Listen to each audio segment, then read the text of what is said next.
On this episode of the John 1911 podcast, is Epstein a wag the dog scenario? ETS magazines disappoint. Weird European bolt heads and making burn barrels. Okay, good morning, everybody. This is Danny and Marky, and we are doing another episode of the John 1911 podcast. I'm mobile this morning, and talking to Danny, I'm not entirely sure. I think maybe he just got up. No, I was performing the honeydew list. Okay. You know how that goes. It's getting the things done to try to stay in good standing. I understand. You you said you were getting dressed, so I was like, well, I don't know, maybe you sleep late. So no, I'm not that fortunate. It's just the perks of having your own time. You get dressed when you want, I guess. Sure, I understand. I was hitting the gym doing chest workout at about 6:30 this morning, so I'm pretty jacked and ready to go. I was with you in spirit. Yes, you were. You know what? I could feel you the entire time. the vibes were present. The vibes were present. So, it's been a crazy day. Lots going on. Freeze is not going to be available today. He is, I guess we'll call it on FMLA, family medical leave. His wife is, I think she's going to be fine. Just nothing serious, but painful, and so she's in a lot of pain. And until that all settles down, we'll just have to wait and see what's going on with Freeze. I know he hasn't had much sleep the past couple of days, so he'd be a grumpy cat for this episode. So he'll be fine. Yeah, that's good. We'll pray for the best. Yeah. Speaking of wondering if they'll be fine, what the hell is going on over at ABC and Jeffrey Epstein?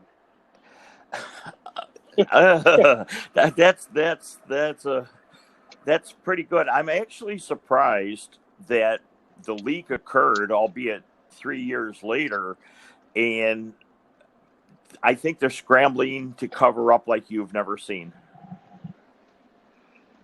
Look, I have spent some time in studios and mic'd up, and even being around people that are mic'd up, fair amount of time. And when you're talking, the mic is always on, even if it's not. And, that woman is a career broadcast journalist.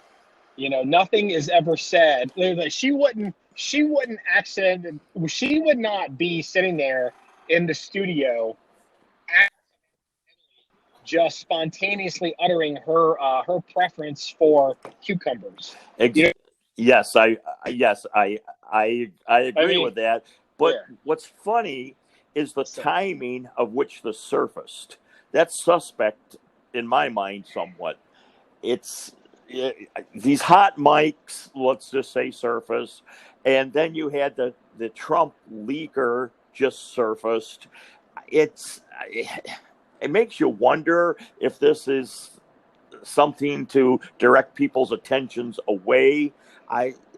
It's just uncanny, the timing.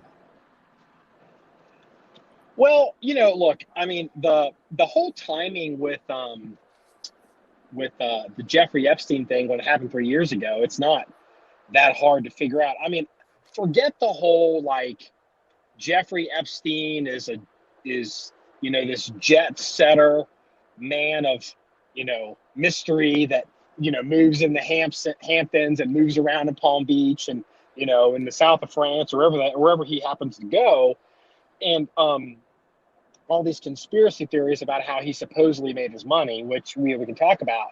She specifically said, we had Bill Clinton, we had everything, and what was going on 3 years ago? Hillary Clinton was running for president, part deux, and there was no way they were going to nuke her in the middle of that campaign, because I recall, and I'm sure you do as well, that even when she was running, we were all starting to hear rumors again about Gonorrhea Island or the pedophile, or whatever it was called. It wasn't like a totally unknown thing. And don't forget that wasn't Prince Harry named in that hot mic also? No, definitely not Prince Harry. He's the one that I like. He's the one that joins the military and keeps getting his ass kicked. I have respect for him. It was Prince Prince Andrew. Andrew. So Oh, I'm sorry. it would have been Charles's Okay, I knew brother. some form of royalty was Yeah. named in it, but Yeah. Oh yeah. And there's video of Prince Andrew at literally at the door of Epstein's house in New York. Like he's closing and opening the door. Like he's there. well, hey, inside. free airfare, such perks. Yeah, I guess the Royal Air Force was busy, so the Lolita Express was, got some miles on it. There's a lot of miles on it, just which way they were put. Oh man, I mean, well, what I thought was really interesting. So I'm listening to her, and I really am not familiar with this woman. I don't watch a lot of network stuff, and no, I'll go ahead and say this. I think she's a very attractive woman. Turns out she was a like Miss State something at one point, then goes into journalism. And the reason I pointed out is a lot of these women start off in like pageants and end up in journalism. I've noticed that as a trend. But she was talking about again the Epstein story and how it was canned. But she was also talking about how Jeffrey Epstein, she said, Jeffrey Epstein made his money by blackmailing people. And she also said, I believe Jeffrey Epstein was killed in prison. Then she made a reference to a setup in prison to set the stage for the quote suicide. And then she said, if I was Ghislaine Maxwell, I can't ever pronounce her name. It's like this weird Persian, weird spelling of a name. Who really knows a lot, like really was a ringleader in all this. Then she said, if I was Ghislaine Maxwell, I'd get bodyguards. And that's what blew my hair back, because she sounded like Alex Jones. Yes. You know what I'm saying? Yes, I do. That's a heck of an analogy. If Alex Jones had gotten on TV, and said that, they'd have deplatformed his ass. That's correct. Will this get buried by the MSM, or is it out there? I think it's out there. I don't think they can. That's the thing. I mean, they can't keep anything. I mean, somebody inside of ABC who has access to their tape archives, theoretically, it could even be that woman, that anchor that was on tape, leaked the tape to Project Veritas. Yes, that's how they got it. Right, and the connection there is very eye-opening, we'll say, in conjunction with a project. But I'm still leery and suspect of the timing. It just something I just can't put my hands on about it. So you think there's ulterior motives here to try to achieve a different goal? Yes, you're trying to figure out what it is? think it's a deferment action. I really do. What it is, I just can't grasp yet. It's just like yesterday, out of nowhere, Rand Paul announces he's willing to announce the whistleblower's name. There's all these things that just happen to be garnering attention from a main subject. Well, with the whistleblower situation with Trump, one of the problems that they had was, so Adam Schiff and all these people got out and they got way over their skis on the quote whistleblower, and then because this all got turned up to 11, and it was this phone call, but they just said the whistleblower knows everything and this scenario and heard this call, was on this call, and then it came out that the whistleblower did not know everything, may have heard this story about this conversation.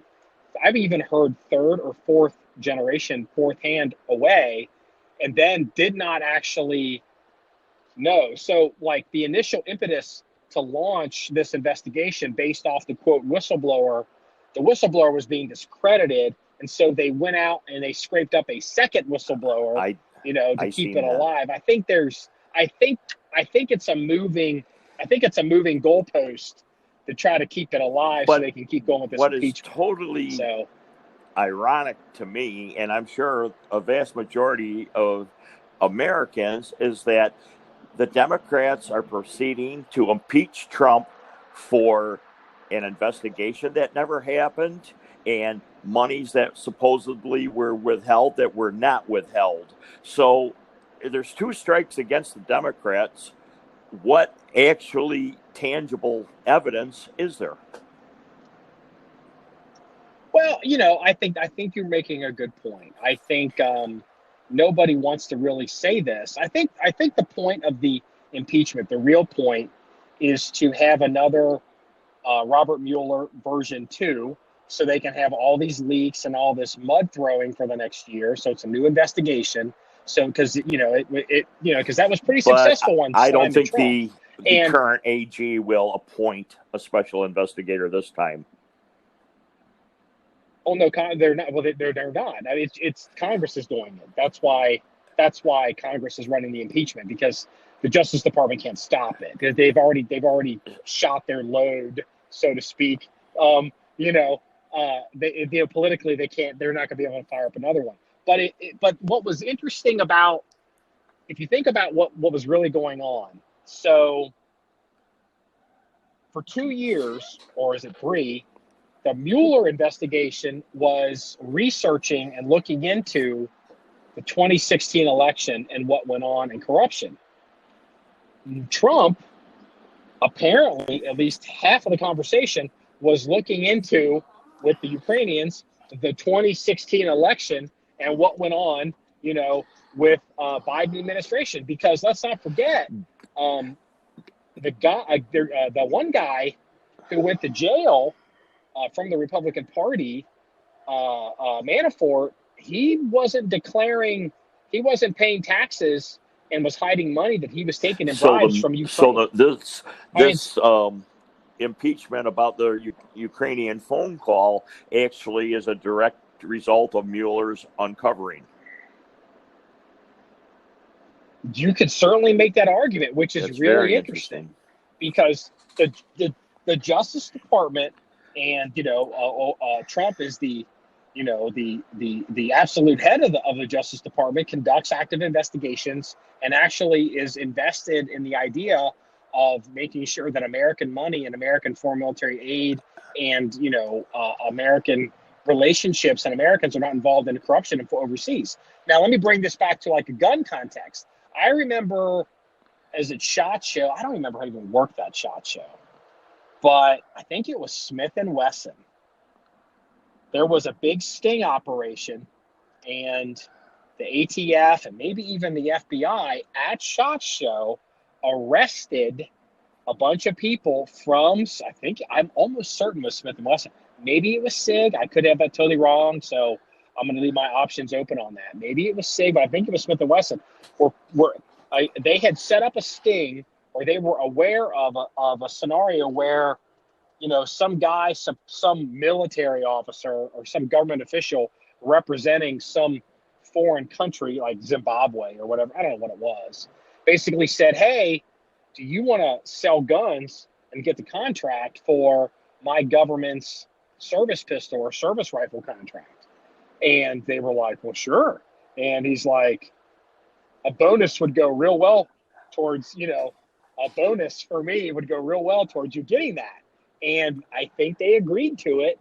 And they immediately all got arrested, because U.S. companies and U.S. individuals are not allowed to engage in corrupt practices overseas. It's still against the law. Nobody's talking about that. That's very interesting. I didn't know the parameters of what American manufacturers or employees are allowed to engage with foreign governments. But my question would be, if a foreign government, say, bids out on toilets, how are an American company that might be supplying such toilet knowing what goes on in the underlyings of that foreign government and their policy? It's simple. you launder it through lobbyists. So how you make payments, and this is how Washington works. I mean, how does Nancy Pelosi was I this is off the top of my head, maybe $70 million she's worth, her net worth. I mean, how did again? I can do a Republican, Dennis Hastert, from your state. My state. I was just going to say that.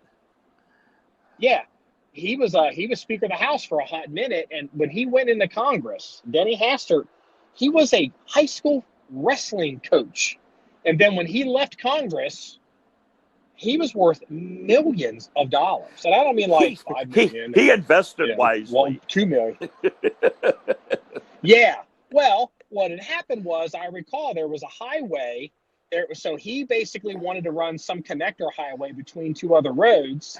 And so what he did, either through a shell company or through associates, he had a stake in this group that went out and bought all this farmland that was theoretically out in the middle of nowhere. And then, well, unbeknownst to all those farmers, it sold all this property that a big-ass highway was coming through. So either they made money from the highway sale directly, or the real way you make money, the real way you make a fuck ton of money, and with the highway situation, is you own all the land around an off-ramp. John, hold on, cough, cough. John Boehner. John Boehner. I can't remember what state Boehner was from. Maybe you might know that. He's from my state. He's from Ohio. Hey, you know what? You have to own the steak dinner, and I have to own the boner. Yeah, but you didn't get that. You spell his John Boehner. You spell his last name Boehner, I think, or OR Boner. Boehner actually spells out to be Boner. Yeah, that's like Bernie Madoff. He made off with everything. Yeah, that's true. Yeah, how apropos for his name. Well, yeah. So but to get back to Epstein, I guess to make this point, I didn't really believe that Epstein was murdered in jail. I mean, I'm open to the possibility. I'm kind of like agnostic on it. If you can show me. But, I mean, I got to admit, that woman in New York, it's like, 24-hour surveillance with video cameras, but somebody had to go relieve themselves of the time that he hung himself. Okay. I don't know. I thought maybe they were asleep or something. Government workers, never. That. Maybe they were sleeping on. Come on. What's the matter with you? No. So, I have all kinds of stories about government workers sleeping on the job, but I'm not going to do that. So, did you see a post I did on Facebook, or maybe it was YouTube? Somebody was asking about like 17-round HK Yes, I EP9 did, magazines. And you were having problems with the bottom ends of them, and you changed it. Something in my memory strikes me like that. Yeah, I was dealing with adding +2 base plates and all that kind of stuff. So, there was a company out there that made a 17-round mag, because it just irritates me. The VP9 is 15 rounds, and it's a full-size gun. So, a Pro Mag made a 17-round mag, and I bought one of those, and that was basically a turd. And then I found another company. Some other people were suggesting it. I've never heard of this company. I think it's called ETS. And I had actually forgotten that I had ordered these mags. They make a magazine for the VP9/P30 that is a clear-bodied magazine, and it's supposedly 17 rounds. What is it? Is it a polymer? Okay. Yes. And, I was like, okay. I mean, they weren't crazy expensive. They were, I don't know, $17 a piece plus shipping. So I'm like $40 into these things. And a couple of them showed up, and I didn't even have to shoot them. Like, I literally just took an empty mag and went to load it into the gun to see if it locked the slide back, and it wouldn't lock the slide back. And then I couldn't get the magazine to drop out of the gun. And you look at it, and the follower is halfway out of the mag body tilted up. And I was like, what the hell? Like, I mean, literally have not put a bullet in these, a snap cap, a bullet, or anything. So then I looked at the other one that was still in the packaging, and inside the packaging, the follower is tits up I'm looking at this and I'm like, what the hell is this nonsense? I mean, like, this is crazy. These things, like, I'm looking at these. These are so bad. Like, I don't even know how the people that sell these can look at themselves in the mirror. And I'll do a video on it, maybe even today. But it was just, well, dude, luckily you weren't deeply, into them for too much money. No, and I don't even know if I want to even try to get my money back. Yeah, but remember, we don't do product reports, remember? I know, I'm not a gear reviewer. And now, you know what? And that's what kind of burned my ass, because I really felt like they ripped me off. Like, I felt taken advantage of. And I don't normally feel like that. Like, I was like, because I had seen, before I bought them, I did a little research. Like, what are these magazines? Who makes these? And I saw some comments about them. And I was like, well, let's be honest. Freaking gun form guys. I mean, you can't believe anything those assholes ever say. It almost sounds as if they were more of a universal mount for different types. Or maybe a one size fit all, and they thought it would fit in your model. I don't know. Well, here's the thing: the follower in this magazine design doesn't even stay in the mag body. Like, it literally, you could pull. I feel like, I haven't tried, but I'll show you a photograph later. When you see this, you can literally see. You might be able to just pull the follower out. That's just. Where'd you get them? Harbor Freight. Though actually, it turns out this company ETS, they're in Indiana, because I saw the package and I was like, "What's coming in from Indiana?" And turns out they're in not Gary, up by Chicago. What's the big city in southern Indiana? South Notre Bend? Dame. Yeah, I think they're in South Bend. So, well, I could make a butt fuck goddamn Catholic joke if I wanted to. You could bring up these magazines in Notre Dame.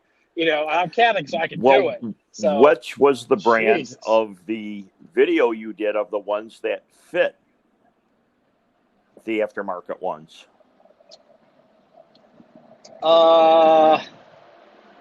Well, there's kind of an issue. So I have the real magwell that works for the VP9. It doesn't work totally well yet, because I need to get in there and file on it and open up the channel so it blends, which will be another video. But that's from Taylor Freelance. And then right now I have just bumper pads on the bottom of factory 15-round magazine, so you can, feed into the magwell and have it load well. Well, I ordered some +2 mag extensions from hkparts.net a year or so ago, and those were complete dog shit. Like, they were actually missing parts, missing screws, and like, it's an issue. But I'm so happy with the bumper pads on the Taylor Freelance. I'm gonna call Taylor Freelance directly and order +2s from them and see if that doesn't work out to be something acceptable, to make it all, so I can finally have 17, 18 round, VP9 mags that are flush. I'm surprised that HK doesn't OEM a higher capacity mag. Well, actually, they do. They just this year at SHOT Show, they released a OEM 20-round magazine. And I have that with me in the truck today. And the thing is, I never could really use it that reliably because I didn't have the full-size magwell on my gun. And it was just, it was too much. Like, to try to get, you're grabbing so low, and then there's such a large gap. So I'll try to get that to work today with the big magwell. I don't know if I'll get that on video or not. It almost seems I'll like try my best. And that +5 with the extension would probably print more too, wouldn't it, on an appendix? Oh, the +5, the 20-round magazine, the OEM mag from HK is huge. Oh, it comes. But here's the thing: with the full-size magwell on it, it's probably not that much bigger. So, I'll have to play with it and see. You're always tearing something apart. I'm always breaking something. I got a 1911 that's down because I broke a spring in it trying to reassemble it, which I haven't announced publicly. And there was a big drama yesterday I'm working on a custom blazer barrel project, and which is no surprise that people like the, because I get all the blazer traffic around the planet in the English-speaking world. And I'm not going to say the name of the manufacturer, but they do custom blazer barrels, and we've been talking about doing some work together. And so they were like, well, what barrel would you like first? And being me, I asked for something that's non-standard and very hard. And it was so non-standard and very hard that nobody's ever done it. And so I didn't even realize it, and the manufacturer didn't realize it, that with the blazers, there's different bolt heads that go in. Because, like if you shoot a 223 in a blazer, you got to have a 223 size bolt head. And if you shoot a Lapua size round in a blazer, you got to have a Lapua size bolt head. Well, typically, you've got the minis for the 223s. You got the standards for the 308s. You've got the magnums for your 300 Winchester magnums. And then you've got your Lapuas. Well, I didn't realize this looking at the blazer stuff.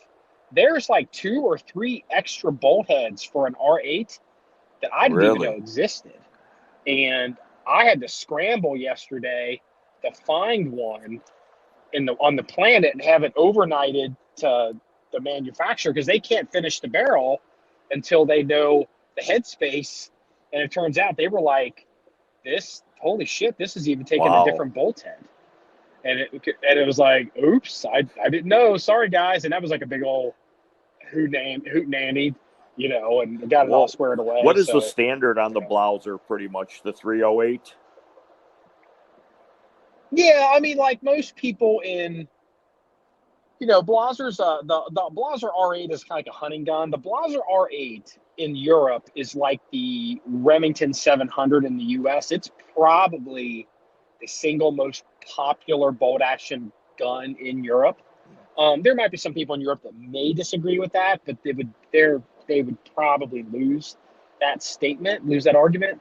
And in England, 243's popular, 308's popular. I think those are the 2 big ones. So that, those use standard bolt heads.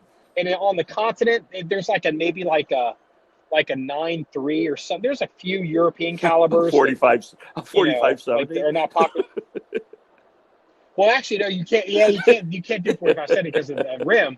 But there's some, for example, like in Europe, 6.5 Swede is a very popular cartridge in Europe. And yeah, 6.5 Swede is a huge cartridge in Europe, very popular, and everyone loves the 6.5 Swede. Well, the reason the 6.5 Swede never gained popularity in the U.S. is because to really make 6.5 Swede work in a Winchester 70 or Remington 700, you really need a long action, because 6.5 Swede is a long ass bullet, because it's an old caliber, and all these old battle rifle rounds are, they're long, like 30-06 long, and that's just the way they did it 100 years ago. So, like today, you get all these guys, they're all, 6x47, all these Creedmoors, they all fit in short action, standard action, guns. And so the 6.5 Swede is so non-standard in the U.S. That's why, basically the 6.5 Creedmoor is a 6.5 Swede. And as far as I'm concerned, it is. It's a 6.5 Swede short. And it's just because of the culture here and the action sizes. Because Americans, we like to work. There's 2 schools of thought. One school of thought is a shorter action is a stiffer action, so it's more inherently accurate. I think it also really has to do with the fact that they sell more shorter actions and nobody wants to tool up to make a long action. But the other reason is a lot of long actions, depending on the length and pull of the stock, if you're behind the rifle and you're working the bolt, for some people, a long action will collide with your face. Right. Because the bolt's long. And they don't, and if you're a super accurate precision shooter and you're already built a position behind that gun, you want to have as minimal change in your body position from shot to shot to shot. But if you got to raise your head and move your head to work that action, that kind of sucks. So, you can see both sides of the argument. Yes, I can. So. Yeah. that's very surprising. I wonder if the 6.5 Swede is a much higher grain count than the Creedmoor Short. I think the 6.5. Well, I think the standard 6.5 bullet is about 147 grain bullet. Now I know that the 6.5 Swede, because it's a bigger case, you can get more powder in it, and you can push it hotter. Yeah, I don't know about bullet weights. I'm not that familiar with them, but I do know that you can, like most people probably, because they don't want to make huge blasting guns, like huge recoil guns, so they load. Most 6.5 Swede factory loadings are probably somewhere around plus or minus a Creedmoor by not That's very probably not that much difference. Well, I mean, look at 30-06. 308 and 30-06 are ballistically identical. I mean, for all practical purposes, you can take a 30-06 and hand load it and put some heavier bullets in it and put a punch more powder in it and go farther with it, but it's but they just took 30-06 and chopped it back for there you go. Action. So what else is happening in this world today? Oh, let's see. Had some big meetings concerning some armory projects, which you and I really can't discuss on pod, but you're aware of it somewhat. Well, today, let's see. So I'm actually driving to the range because I got to maintenance some equipment. Did you break the equipment to be maintenance? I'm actually there we fixing, go. I knew it would the bush. The bush hog's been down for probably like the weekend before the SWAT team came out, and broke it that weekend because this was another issue, because one of the issues I'm having with the bush hog is the top of it, all the components and cables and wires and hoses are all exposed. So it's pretty difficult sometimes to go into new areas with the bush hog without ripping a bunch of shit off of it and killing it, which you wouldn't have that if you had a PTO bush hog. Yeah. Didn't someone tell you there was a huge auctions, a bunch of those going on with nice little tractors that you might have never went to? You remember that? The silence is deafening. Okay. Yeah. The torture test of that bush hog you have has got to be on some form of a video for their sales and keep running like that. I mean, you've had to remount the battery, wheels. What else have you had to do to it? It's just that poor thing, it gets abused. We've ripped off electric connections. We've ripped off a vacuum tube. It had a power drain on it at one point. What else has happened? This stuff you may not even know. We've had the motor mounts were only hand tight from the factory, so it was. Or maybe from the dealer, not really the factory, but so it started shaking itself apart. I've had to upgrade the blades on it. And here's the thing, DR, if they ever find out about us and this bush hog, will not be proud of what's happened. I was going to say, you have to, the parts man has got to be on your Christmas card list. Well, but that's actually, all joking aside, look, you're going to break everything, and it's relatively new property, and we're still trying to get into new areas, and you hit stuff, you don't know what's there. There's, and so look, it's not all the bush hog's fault. Isn't it amazing with all the excavating you did at the range, after a few rains and melts or whatever, the rocks that pop up out of nowhere? Oh man, we've had like phantom fence lines show up that nobody. It's like, where'd this come from? Well, but the biggest problem with the bush hog has been the parts, because it's like, look, you break it, it's like, look, we broke it, it's good, whatever, let's go take it and get it fixed again. But it's the simplest, goofiest parts are taking weeks to get. Really? And the dealer is kind of like, and the dealer that we're using is not the dealer that we bought it from, because we had to write them off. And this dealer they're really good, but they're like, we just have a hell of a time getting parts from DR.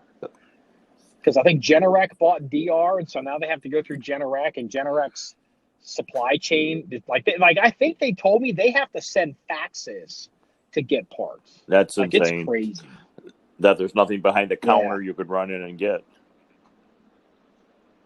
Yeah, so and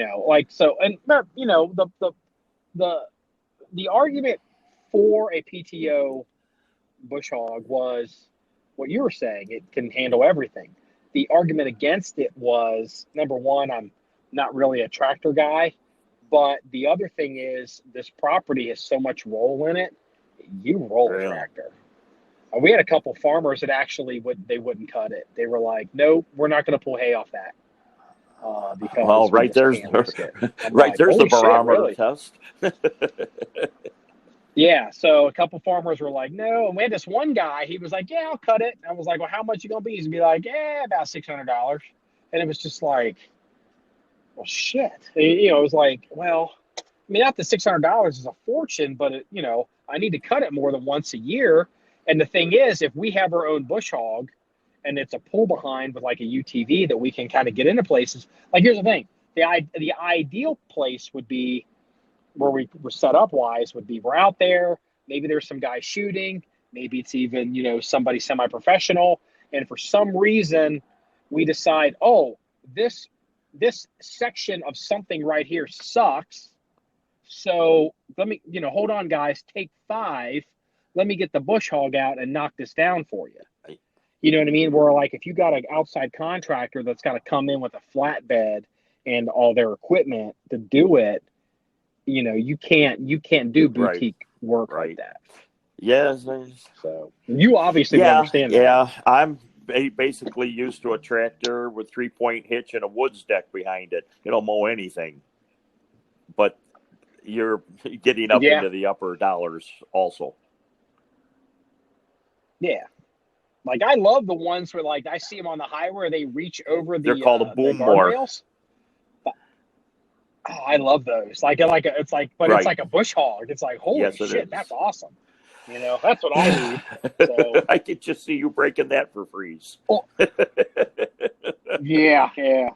Well, also the other thing is like what we're doing today is we got winter's coming in. Like it's like where I'm at now, it's 12:45 and it's 55 degrees. It was probably 28 this morning. And they're actually saying we might get a little bit of snow tonight or tomorrow.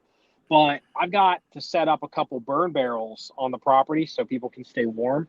And so I got to run some drills today anyway, and I have some metal barrels out there. So instead of shooting steel plates, today I will be doing transition drills, shooting steel drums. What I've seen is a lot of people would take the 55-gallon drums, use them for a burn barrel, but they would take a pick and put about 4 to 6 holes into the pick towards the bottom for the air draft to come up to burn it faster.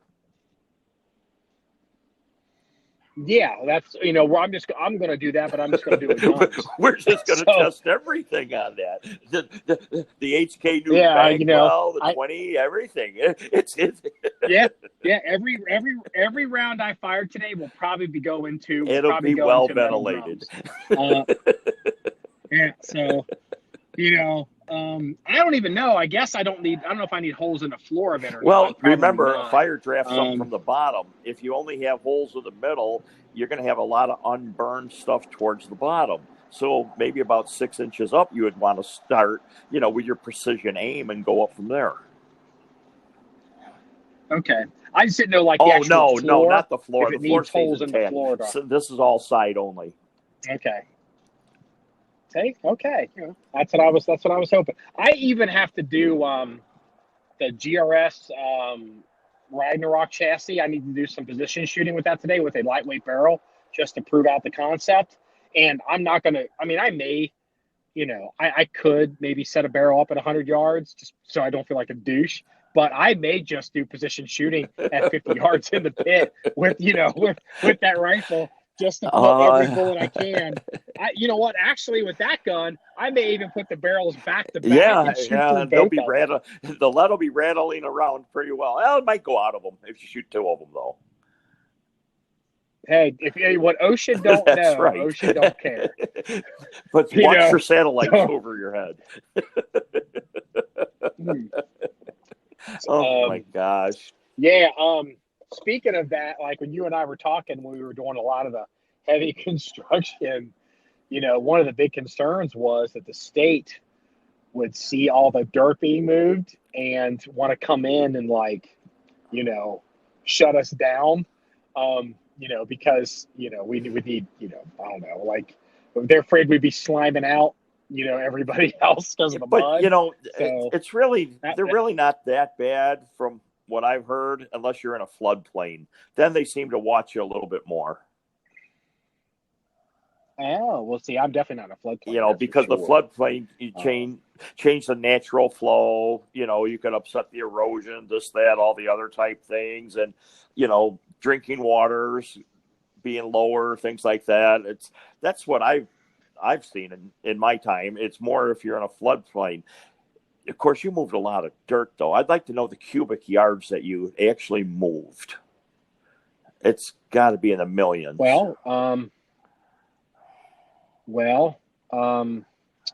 Figure out how much dirt a D8 bulldozer can move in an hour, and then multiply that by, so use a 200 multiple because it was $200 an hour for the D8. And then, you know, and there were other machines and another costs, but, you know, we were $35,000 total in total dirt work and supplies and everything. But it's probably, I'll bet you there's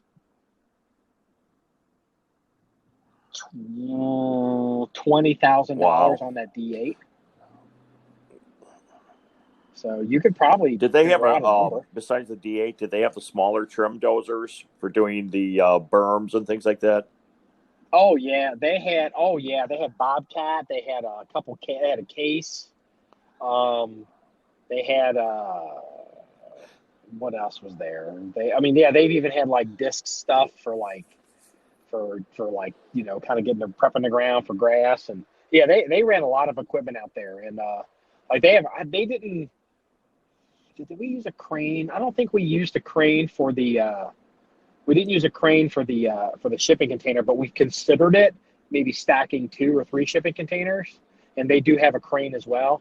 So I'm real happy with the guys. Like they you know, they have a lot of equipment, and you know, it's kind of the economy out there. So kind of, I mean, I hate to say it like this, but you know, the price of per hour of a D8 bulldozer in New York City versus the price per hour of a D8 bulldozer in, you know, Bismarck, North Dakota, I would imagine would be very different. And so, you know, it was kind of that same idea. While obviously D8 bulldozer in New York City is kind of ridiculous, right. But you see what I'm saying? Like, yeah, this month, like what it cost me to do the work out here with the D8 would have probably cost $100,000 in like a fully, you know, high dollar area. Not to mention getting it there on the low, boy. The county highway department's always happy when you bring those things down them, I'll bet. Oh, I don't know. Did I ever tell you how they actually, because we're so far out in the middle of nowhere, you're supposed to get like a permit and like, you know, do all this stuff. They literally, they brought the low boy up one day and they just hillbillied it onto the property. And they were like, don't tell anybody. And they actually, like when they were done working every night with the dozer, you know, you can see parts of the property, you know, especially like the high points of the rolling hills. They always made it a point. They pulled the dozer down low under a group of trees so you couldn't see it. And I really didn't understand. Hiding it under leaved tree branches from an aerial view. They were literally trying to camouflage it. Because I think I'd even asked them something about like permits or the county or this, and they were like, out here, we don't do that. We just go ahead. We do what we want out here. And I'm like, okay, whatever. And, you know, I'll be damned if they did. That's not what they did. And, of course, you know, fun and games when everything was going great. But when some members of the community kind of got wind of what we were doing out there and got a little nervous, and the county came out, with their inspectors, that was a pretty tense meeting. Well, it turned out not to be, but it was like, oh shit, because they didn't know what we were doing out there. They thought that we were opening up like a gun club, like to sell memberships, as a for-profit type thing. Yeah, or like they didn't know, like they maybe even wondered if we were like a militia or something. They didn't know what the hell was going on out there. So, and I actually had them come out, and then I had the chairman of the zoning board also come out with him, and I had construction guys on the property. They were still kind of finishing up some stuff, and it went really well. And actually, the chairman of the board of the zoning commission, the chairman of the zoning commission, left with a job. So, now there's no politics. Mama didn't raise no Don't ever forget that. Yeah.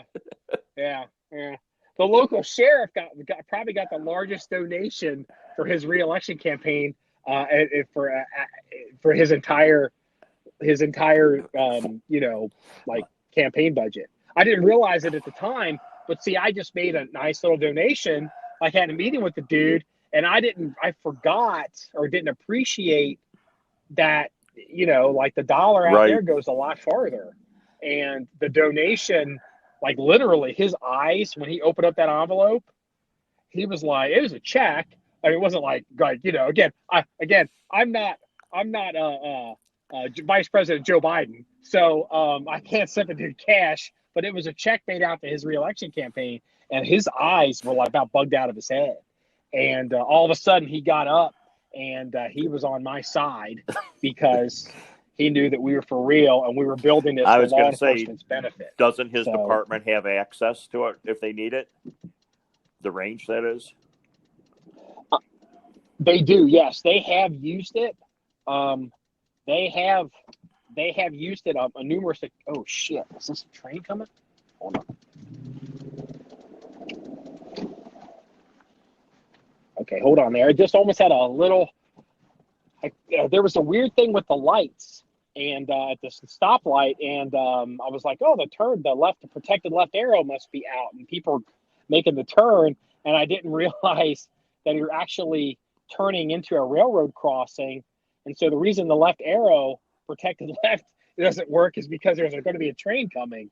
And so after I started committing to the turn with this big trailer on the back of my truck, the railroad gate started to come down because I saw flashing lights. I was like, holy shit, I'm going to have to be on Faces of Death. World's dumbest, here I come. Yeah. Oh, I'm sorry. If you're under 40 and you don't know what I just said, basically Faces of Death, it would be World Star. Yeah, so back in the day, in the 80s, the crazy video of people getting whacked was Faces of Death. Now it used to be Hip Hop World Star. Yeah. So, well, hey, I have a question for you. At the range, do you have a 30-foot pole with a red flag? I was just wondering. No. I was. Are you trying to geolocate the range? I'm kidding. But every time, I've just always been around when it's active with a red flag. So I was just wondering. We had actually considered doing a flag system, and the sheriff advised us. No, you don't want to advertise. Yeah, they said because they're like, if we're going to be using this range, number one, we don't want to have a flag system that we have to administer, and two, as far as they were concerned, it introduced liability and information that they don't want to convey to people. That makes a lot more sense. The idea being they could be on that range doing anything at any time, whether you see them or not. And they don't, so you better be careful. So the idea, they didn't want there ever to be a situation where somebody puts their guard down. Well, you and I both know you have to mentally and visually stay active around a range, but you always have that one. You know exactly where I'm coming from. We have had, without going into details, we have had 2 incidents already that actually involving the same person. And now that I think about it, never really thought about it. But yeah, we've had 2 incidents already where it was like, we're going to have to fix that bullshit. And again, it wasn't like, because I don't want to be specific, because the thing is, everybody, especially in the gun community, they're all perfect. They never make mistakes. They're perfect. They're on the internet. Everybody else is wrong and they're always right. And the reality is, this is new property. It's new ranges. It's new facilities. It's new procedures. There's new people involved. And, things that, I would take for granted that they would do, or how it should be done, when other people are involved, I saw some stuff happen. I was like, whoa, that's different. Yeah, that's a good point. There is no standardization of safety, it seems. Like, we did have an incident where I'm going to be very non-specific. We had, it was safe. As a matter of fact, we could easily set it up as a training exercise, but we had rounds passing over a person. And that person had moved into an area where they didn't realize there were people behind them shooting. And it was over them by a great bit. You couldn't have shot this person, but it was, why the fuck is somebody down there? And what it was, there's gunfire, there's people have ear pro on, and it was one of those learning experiences for me. And it was like, I am going to have to watch this one. Wow. Speaking about watch, that brings up a good point. Have you ever decided on what you're going to do for a tower? That was a very disgruntled harumph.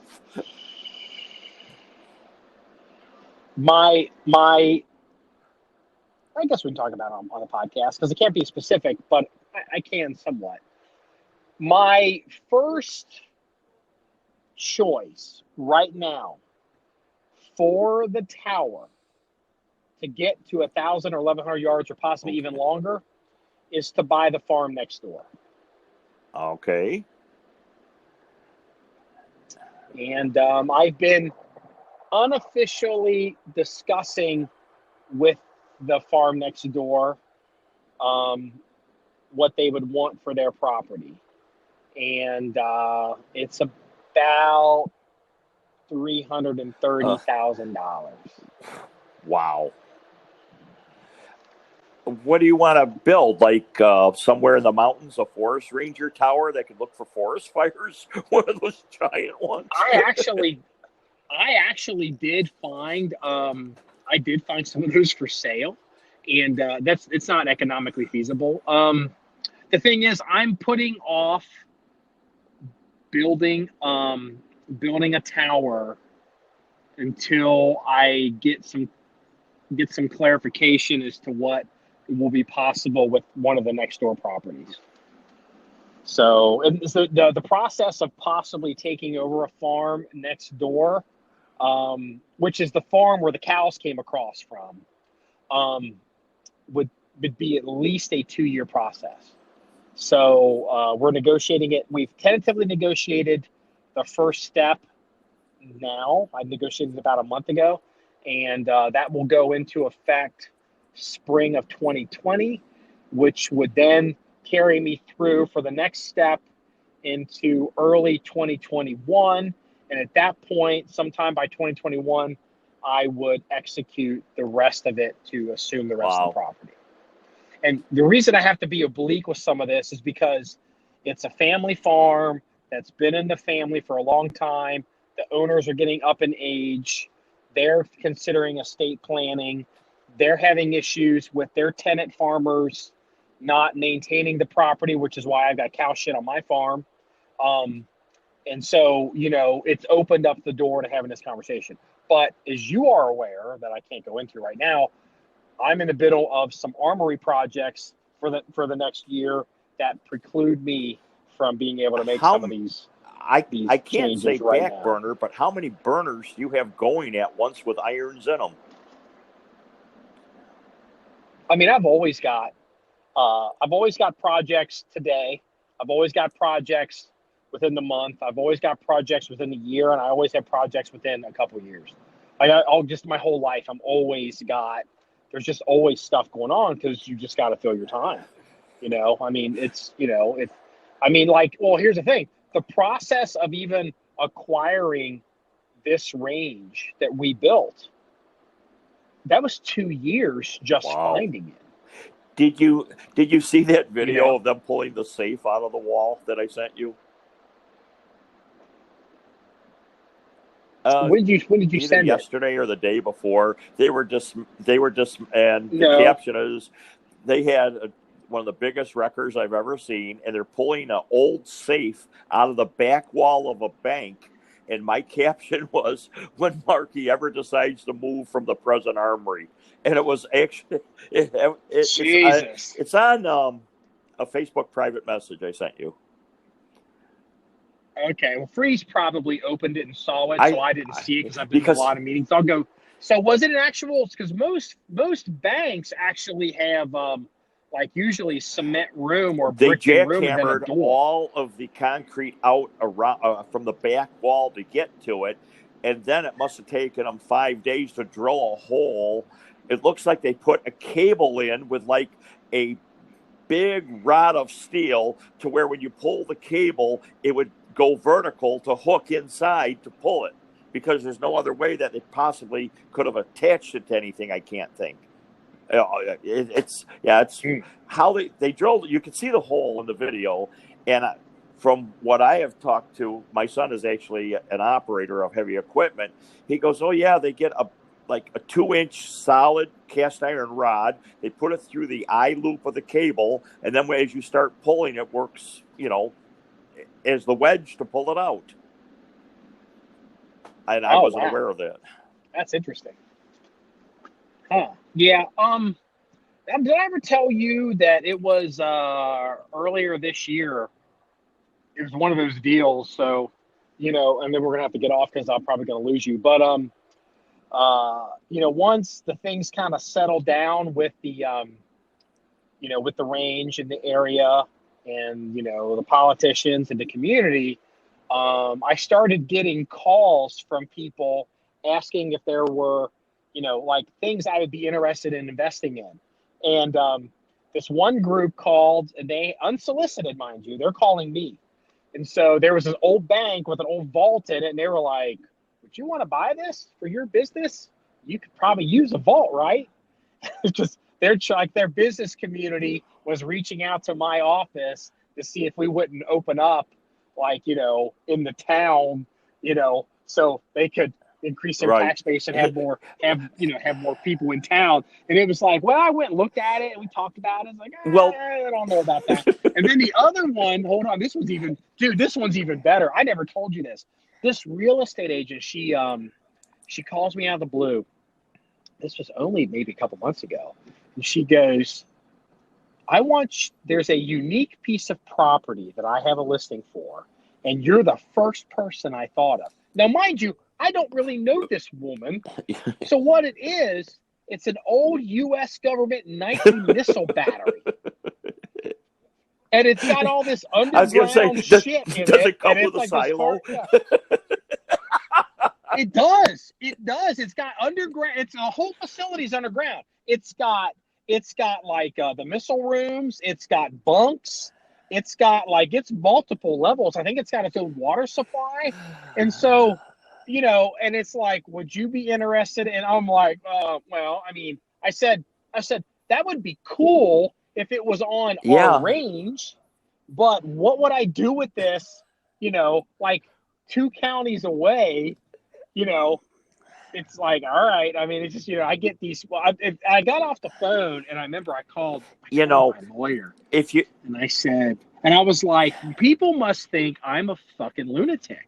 I don't know what they think that I do, But like what they were like, oh yeah, call Marky, I call that fucking guy. He'll fucking buy that. Well, just on a scale, look at the safe that you have at the present armory.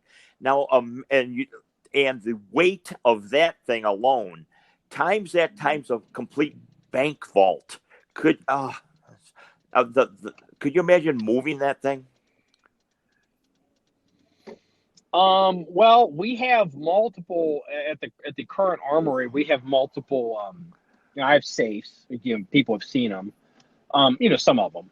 But then we also have arms rooms that actually have GSA vault. They're vaulted rooms, so they have doors.